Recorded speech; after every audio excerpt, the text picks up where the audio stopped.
വാസുട്ടിയുടെ അച്ഛൻ ചെല്ലപ്പൻ ആശാരിയും നമ്മുടെ ബാങ്കിന്റെ മുതലാളിയുടെ അച്ഛനും തമ്മിൽ വലിയ സുഹൃത്തുക്കളായിരുന്നു. അപ്പൊ ആ ഒരു ബന്ധത്തിന്റെ പേരിലാണ് 1.5 ലക്ഷം രൂപ വാസുട്ടിക്ക് ബാങ്ക് കൊടുത്തത്. അല്ല അറിയാമല്ലോ. ഇപ്പൊ അത് പലിശയുടെ പലിശ എല്ലാം കൂടെ ചേർത്തപ്പോ 2 ലക്ഷം രൂപയായി. ഒന്നും കുഴപ്പമില്ല, നിങ്ങളിപ്പോ ടെൻഷൻ അടിക്കണ്ടെന്ന് വെച്ച് കഴിഞ്ഞാൽ എത്രയും പെട്ടെന്ന് അത് വാസുട്ടി അടച്ചത് ക്ലോസ് ചെയ്യണ്ടേ? വിളിച്ചതെന്ന് പറഞ്ഞാല് നമ്മുടെ സുഹൃത്താണ് പരീക്കുട്ടി. പുള്ളി ഇന്ന് തന്നെ സെറ്റിൽ ചെയ്യാൻ വന്നതാണ്. ഓ അങ്ങനെയാണ്. അപ്പൊ വാസുട്ടി അങ്ങോട്ട് തരാനുള്ള കായ് ഞാൻ ഇപ്പൊ കരുതിയിട്ടുണ്ട്. 2 ലക്ഷം റുപ്യ എന്നുള്ളത് ഇപ്പൊ ഞങ്ങള് അറിഞ്ഞത്. അതെ എല്ലാം കൂടെ കൂട്ടുപലിശയിലൂടെ 2 ലക്ഷം. ആയിക്കോട്ടെ. അപ്പൊ ആ 2 ലക്ഷം റുപ്യ ഒരു പൈസ കുറയാതെ അപ്പൊ വാസുട്ടി നിങ്ങൾക്ക് അങ്ങോട്ട് തരും. വാസുട്ടിയെ ഈ ബാധ്യത, ബാങ്കിന്റെ ബാധ്യത അങ്ങോട്ട് തീർത്ത ആദ്യം. എനിക്ക് ഞാൻ 2 ലക്ഷം റുപ്യ തന്നു കേട്ടോ. ഞാൻ ബാങ്കിൽ നിന്ന് എടുത്തിട്ടുള്ള ലോണും അതിന്റെ പലിശയും എല്ലാം കൂടെ അടക്കം 2 ലക്ഷം റുപ്യ ഉണ്ട്. അത് ഞാൻ നേരെ കയ്യോടെ ഏൽപ്പിക്കും. ഓ ആയിക്കോട്ടെ. അപ്പൊ വാസുട്ടി ആയിട്ടുള്ള ബാധ്യത അങ്ങോട്ട് തീർന്നല്ലോ. ഓ അത് കഴിഞ്ഞു അല്ലേ?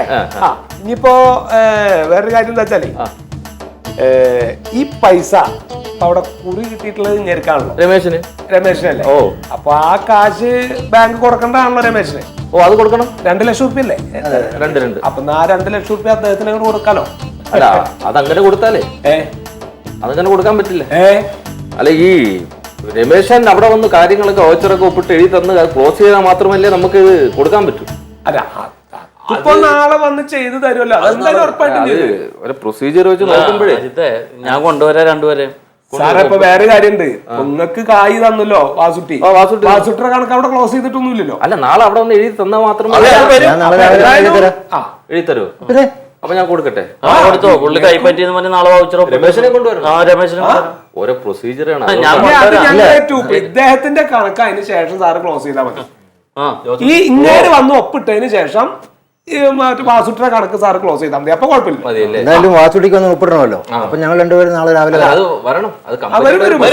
ടെൻഷൻ അടിക്കണ്ട. പിന്നെ 2 ലക്ഷം രമേശിന്റെ 2 ലക്ഷം കിട്ടിയ പൈസ. അപ്പൊ എന്തായാലും കുറി കിട്ടിയ കാശ് നിങ്ങൾക്ക് കിട്ടി. അപ്പൊ ഇങ്ങനെ 2 കൂട്ടരുടെയും ബാധ്യതകൾ തീർന്നു. അതിനകത്ത് ഏറ്റവും വലിയ ഇടങ്ങേറ് ഇവനും എടുക്കാനുള്ള കാശാണ്. ഇത് എന്റെ കയ്യിൽ പെട്ടുപോയി. ജോസൂട്ടി ഞങ്ങള് കച്ചവടം നടത്തിയതിന് പൈസയാണ് പിടിച്ചേട്ടെ. അതില് കുഴപ്പമൊന്നുമില്ല. ഞാൻ പിന്നെ ഇങ്ങനെ ഒരു പ്രഷർ വന്നോണ്ടേ. അല്ലെ എന്തായാലും കടങ്ങള് തീരട്ടെ. അപ്പൊ ഇങ്ങനെ എല്ലാവരെയും കാശിന്റെ ബുദ്ധിമുട്ടായിട്ട് ഞങ്ങൾ ഇറങ്ങട്ടെ. ഓ സന്തോഷം. വളരെ സന്തോഷം. ശരി ശരി, വളരെ സന്തോഷം വന്നേ.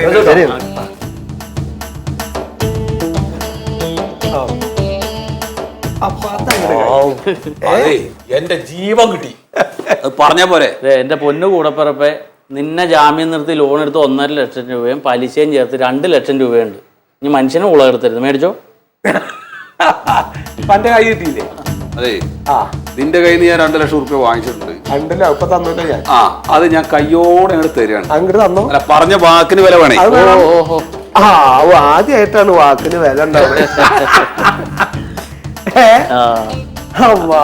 അല്ല കായിന്റെ ഇടപാട് അല്ല പരികുട്ടിയെ, നീ സത്യം പറയണം. എന്താണ് ഇത് ചോദിച്ചോ? എവിടുന്നാ നിനക്ക് 2 ലക്ഷം റുപ്യ? 2 ലക്ഷം റുപ്യയുടെ കഥ അവിടെ കിടക്കണം. അല്ല അത് പറയണം. അല്ല അത് ഞാൻ പറയാം. അതായത് ഈ കായ് എന്ന് പറഞ്ഞു കഴിഞ്ഞാല് അതിന്റെ ഉപയോഗം ഈ വക ഇടപാടുകൾ നടത്തുക എന്നുള്ളത് മാത്രമാണ്. അല്ല കായ്ക്ക് കായ് തന്നെ വേണം, അത് വേറെ കാര്യം. അപ്പൊ ആ കാര്യത്തിന്റെ മുകളിലാണ് നിങ്ങൾ ഇപ്പൊ ഈ 3-4 പേര് ചേർന്ന് ഇങ്ങനെ കടിപിടി കൂടിയിരുന്നത് അല്ലേ? സത്യത്തില് ഞാൻ ഇപ്പൊ അനക്ക് തന്ന കായ് പന്റേലുണ്ടോ? ഇല്ലല്ലോ. ഓന്റെയിലുണ്ടോ? അവരുടെ ഉണ്ടോ? ഞാൻ തന്ന കായ് ഇന്ത്യയിൽ തന്നെ വന്നതാ അല്ലേ? പക്ഷെ നിങ്ങളുടെ കടിപിടി തീർന്നല്ലോ, പ്രയാസങ്ങൾ തീർന്നല്ലോ. ഇതാണ് കാശ്, ഇതാണ് കാശിന്റെ ഉപയോഗം. ഇനിയിപ്പോ ഞാൻ ഈ കായ് എങ്ങനെ സംഘടിപ്പിച്ചു, അത് എനിക്ക് ഒന്നും കൂടി ഒന്ന് തിരിക്കാൻ പറ്റുമോ? പിന്നെന്താ, അനക്ക് ഇനിയിപ്പോ ഈ കായ് തിരിച്ചൊക്കെ ചെയ്യാലോ. പിന്നെന്താ, എത്ര വേണമെങ്കിലും തിരിച്ചോ. ഇല്ല, അത് 2 രൂപ വേണോ? 2 റുപ്യ എടുത്തോ. ഈ ഒരു പൈസ കേട് തരില്ല. ഇതൊക്കെ നിങ്ങൾക്കുള്ളതാ. ഇതാണിപ്പോ ഞാൻ ഉണ്ടാക്കിയ കായ്.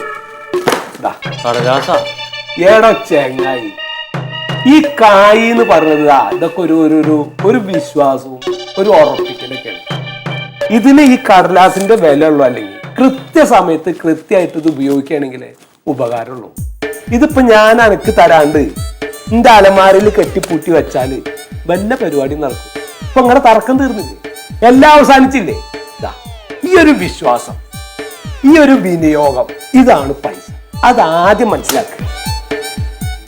സ്കൂളിൽ പോയച്ചെങ്കിൽ രാജ്യം നശിച്ചു പോയതല്ല.